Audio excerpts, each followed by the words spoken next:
ओम त्र्यंबकम यजामहे सुगंध पुष्टिवर्धनम उर्वारुकमेव बंधनान मृत्युर्मुक्षिमामृतात्। Good evening everyone.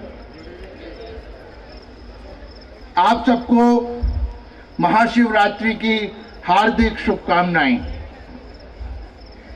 जैसा कि सुबह हम लोगों ने रुद्राभिषेक किया, शिवरात्रि को, इस पर्व को यथासंभव, जैसी भी हमारी यथाशक्ति, यथाभक्ति, यथासंभव हमने उसे ठीक से मनाने की कोशिश की। सवाल ये है कि हम शिवरात्रि क्यों मनाते हैं, इसे महाशिवरात्रि क्यों कहा जाता है। इसमें कई प्रकार की पौराणिक कथाएं प्रचलित हैं। कहा जाता है कि समुद्र मंथन जब हुआ और उस समय वासुनाग उन्होंने अपना विष उड़ेल दिया और सारे देवता उससे भयभीत हो गए और उन्होंने भगवान शिव से प्रार्थना की। भगवान शिव आगे आए और उस समस्त विष को उन्होंने अपने कंठ में धारण कर लिया, जिसलिए उन्हें नीलकंठ भी कहा जाता है। दूसरी पौराणिक कथा कहती है कि इस दिन शिव बारात लेके सारे वैराग्य को त्याग कर मां पार्वती से विवाह करने के लिए गए थे। पौराणिक कथा कोई भी हो, शिवरात्रि का अपना महत्व है और हमें उस महत्व को समझना चाहिए। अब अगर आप भगवान शिव को लें तो हमें उनके जीवन से कई चीजें सीखने को मिलती हैं। आपने देखा होगा कि ज्यादातर जो देवी देवता होते हैं उनकी जो वेशभूषा है वो अच्छी तरह सुसज्जित होती है। भगवान शिव की वेशभूषा क्या है? उन्होंने नाग धारण किया हुआ है। नाग धारण करने के पीछे क्या है? उन्होंने नाग क्यों धारण किया हुआ है? हम लोग क्या समझते हैं कि नाग जो है वो हमें हानि पहुंचाता है, किंतु कोई भी प्राणी, कोई भी जंतु तब तक आपको हानि नहीं पहुंचाएगा जब तक आप उसको हानि नहीं पहुंचाएंगे।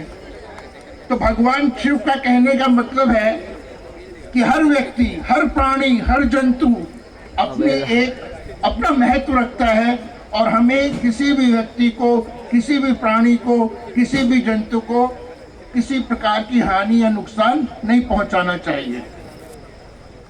दूसरा, अब आप उन्हें देखेंगे उनके पूरे शरीर में भस्म लगी हुई होती है। भस्म क्यों लगी हुई है?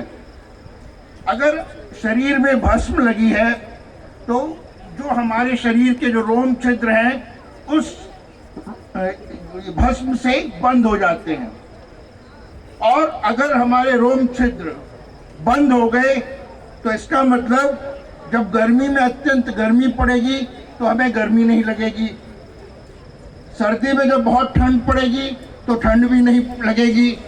यानी मनुष्य परिस्थितियों के अनुसार अपने को ढाल ले। वो भस्म उस चीज का प्रतीक है और साथ ही वो कई रोगों में दवा का काम भी करती है। अब आए हम उनके निवास कहां पर है। उनका, भगवान शिव का निवास कहां है? शमशान में। भगवान शिव का निवास शमशान में है।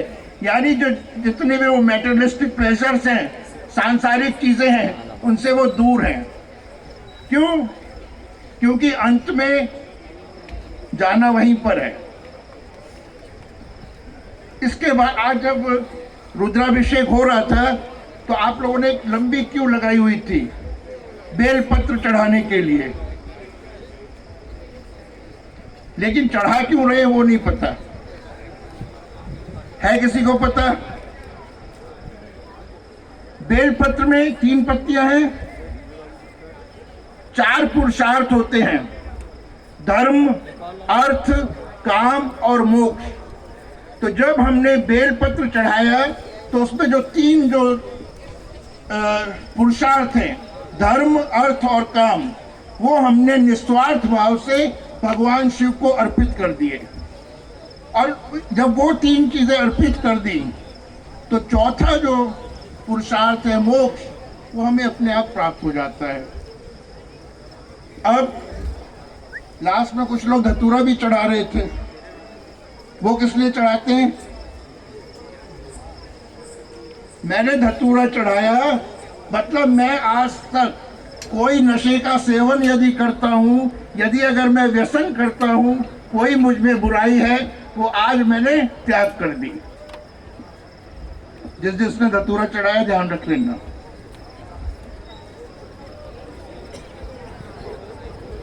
त्रिशूल, त्रिशूल है। अब त्रिशूल किस चीज का है? सत्य, रज और तम। सत्य यानी सात्विक, रज यानी सांसारिक और तम यानी तामसी, निशाचरी। इन सारी चीजों को कम से कम हमें अपने बिहेवियर में रिफ्लेक्ट करना चाहिए।